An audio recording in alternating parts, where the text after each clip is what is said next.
Então, pessoal, vamos continuar aqui a nossa aula.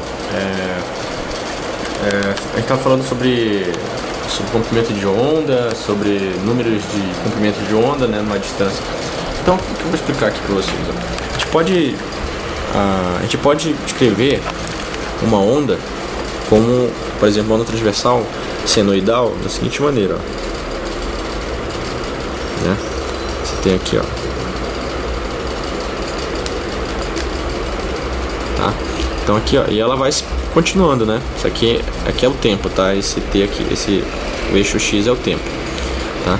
Então aqui você tem, por exemplo, 0 graus, π sobre 2, né? Aqui você tem π, 3π sobre 2, 2π, né? Se você tiver, por exemplo, uma onda que começa aqui, e termina em 2π, a gente diz que ela está em fase com essas duas ondas, estão em fase, né? Então, ou seja, elas não têm diferenças assim, tipo, é quase a mesma figura. Apesar por exemplo, se tivesse uma onda assim, também estaria em fase, tá? Só que ela tem, essa aqui tem amplitude A1, tá? A1, e esse aqui tem amplitude A2, tá? Agora pega o seguinte caso, se você tem aqui, uma onda aqui, tá? Começa no 0, π sobre 2, π, 3π sobre 2, 2π. Imagina que agora ela começa aqui, Então ela vai fazer isso aqui, tá? Então você vê que aqui, você teve um defasamento de π sobre 2, ou seja, o atraso uma em relação à outra é π sobre 2 radianos, tá? Então você vê que ela tem esse formato aqui, tá? Então você tem esse defasamento. Imagina que você pode ter vários tipos de defasamento, tá? De 0 a 2π. Digamos que você tenha também a mesma onda aqui, né? π sobre 2, π, 3π sobre 2, 2π. Imagina que essa onda agora começa aqui, né? Então todas as outras vão, essa aqui vai fazer isso aqui, e a outra vai fazer isso aqui, horrível, tá? Então aqui você teve um defasamento de π, tá? Uma defasagem de π, ok?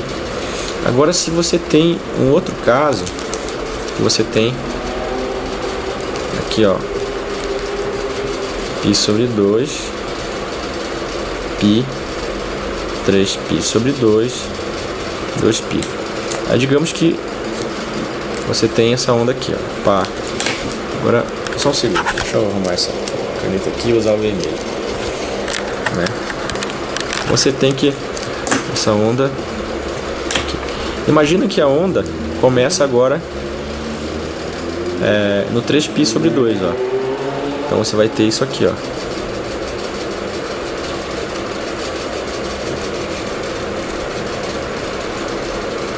certo? Então você vê que você tem uma defasagem aqui, você tem 180, você tá, não sei se dá pra ver o vermelho aqui, devia ter usado as cores antes. Então aqui você tem um defasamento de π, aqui de 3π sobre 2, e finalmente vamos fazer aqui mais uma defasagem agora de, tá?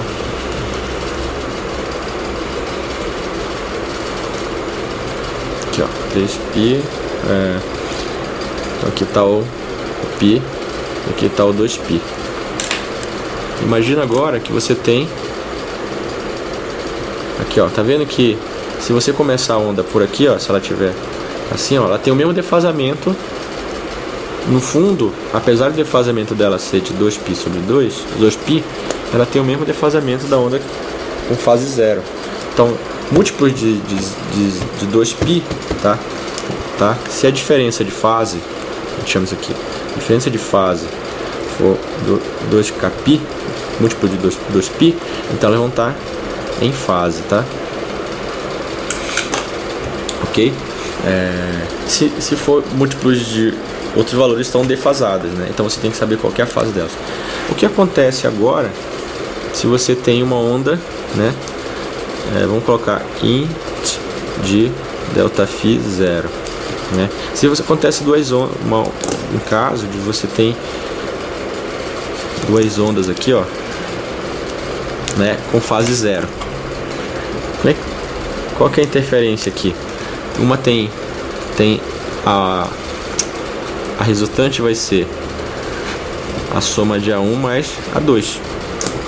Agora, se você tem, por exemplo, aqui, ó, uma interferência de π sobre 2, né? Então vamos fazer aqui o gráfico, né? Você tem aqui a onda aqui e ela está defasada de π sobre 2, né? Então, como é que vai ficar a onda resultante? Vamos fazer de verde aqui, tá? A onda resultante você vai somar, você vai somar cada amplitude, né? Amplitude dessa com essa daqui, em cada ponto, né? Vai ficar uma figura louca aqui, eu não vou fazer porque eu acho que vai ficar uma porcaria, né? Mas enfim, vai ficar uma coisa, eu acho que vai ficar assim, ó.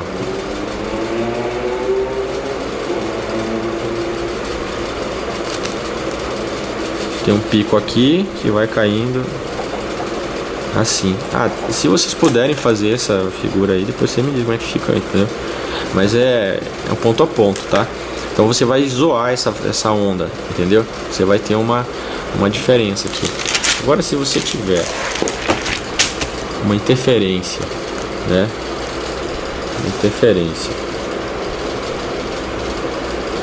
Ficou horrível.